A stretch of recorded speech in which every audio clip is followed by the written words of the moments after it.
Hey friends, welcome to another Mike Talk here at Song and Sword. So glad you guys are with me on this Saturday. I hope you guys are getting ready for church tomorrow. I am. I got a great sermon from Exodus for you tomorrow. We've been in Genesis this whole week. We'll get there again in chapter 40. But hasn't it been fun? Hasn't it been great to go through the first book of the Bible and see all the story unfold, all the different people, all the mistakes, all the mess ups?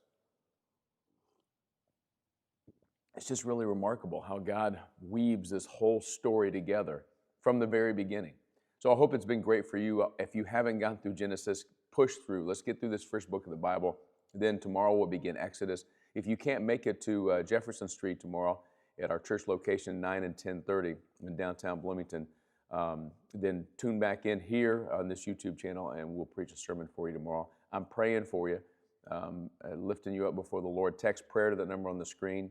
Been a heavy prayer week, and thank you guys for trusting me with that. Listen, if you make it to our building tomorrow at 401 East Jefferson Street, we're going to do a special communion service that goes along with.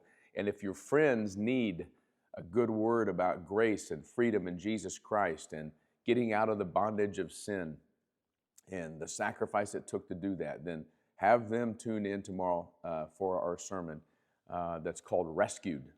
So excited about all the stuff. God's doing amazing things. And you know why? Because God just is in the business of amazing. That's what he does. Genesis chapter 40 is an intriguing story. I'm going to read it, and then we'll make a point for us today as we go on, get ready for church tomorrow. Genesis chapter 40, verse 1. After this, the king of Egypt's cupbearer and baker offended their master, the king of Egypt. Pharaoh was angry with his two officers, the chief cupbearer and the chief baker, and put them in custody in the house of the captain of the guards in the prison where Joseph was confined. The captain of the guards assigned Joseph to them as their personal attendant, and they were in custody for some time. The king of Egypt's cupbearer and baker, who were confined in the prison, each had a dream. Both had a dream on the same night, and each dream had its own meaning. When Joseph came to them in the morning, he saw that they looked distraught. So he asked Pharaoh's officers who were in custody with him in his master's house, "Why do you look so sad today?" "Well, we had dreams," they said to him, "but there is no one to interpret them." Then Joseph said to them, "Don't interpretations belong to God? Tell me your dreams." So the chief cupbearer told his dream to Joseph. "In my dream there was a vine in front of me. On the vine were 3 branches. As soon as it budded, its blossoms came out, and its clusters ripened in grapes. Pharaoh's cup was in my hand, and I took the grapes, squeezed them into Pharaoh's cup, and placed the cup in Pharaoh's hand. This is the interpretation," Joseph said to him. "The 3 branches are 3 days. In just three days, Pharaoh will lift up your head and restore you to your position. You will put Pharaoh's cup in his hand the way you used to when you were his cupbearer. But when all goes well for you, remember that I was with you. Please show kindness to me by mentioning me to Pharaoh and get me out of this prison. For I was kidnapped from the land of the Hebrews, and even here I have done nothing that they should have put me into the dungeon." This is a great story.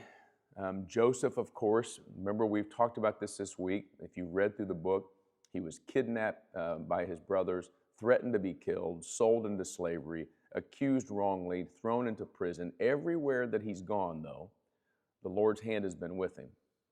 And here he finds himself in a dungeon with high level. Now this must be a high level prison because remember, Potiphar was one of the king's officials, the king's army guy.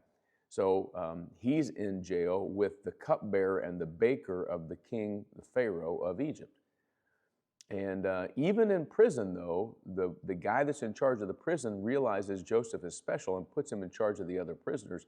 So he has close contact with the baker and with the cupbearer of the king. And so Joseph watches these guys and hangs out with them, and one day wakes up and says, "Oh, these guys aren't right. What's going on?" Well, they've had a dream. And he interprets the dream for them. I love this passage that says, "Don't interpretations belong to God? Tell me your dreams," verse 8. Don't interpretations belong to God? What's going on here? Well, here's what I want to encourage you with today. You may not be where exactly you want to be.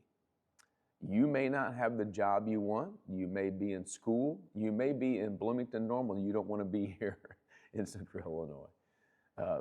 I don't know where it is, but often younger for sure, but even at the age of 60 almost, which I'll turn here in a couple weeks, even at the late age in life, many of us find us in places we don't want to be. Let's just say this: Joseph does not want to be in the prison. And sometimes the temptation is to say, well, I love God, I'm serving God, I know God has a plan for me, but I'm going to wait until I get to a better place, to a different place, to a more useful place to use my gifts for the Lord. Here's what we know. Joseph was in prison. It's not where he wanted to be.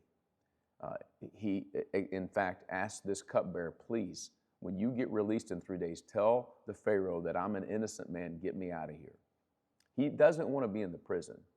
And at the same time, the prison is where he is, and so this is where he decides to serve the Lord. I want you to see this. Joseph could have said, those are crazy dreams. I don't know, guys. I don't know what's going to happen.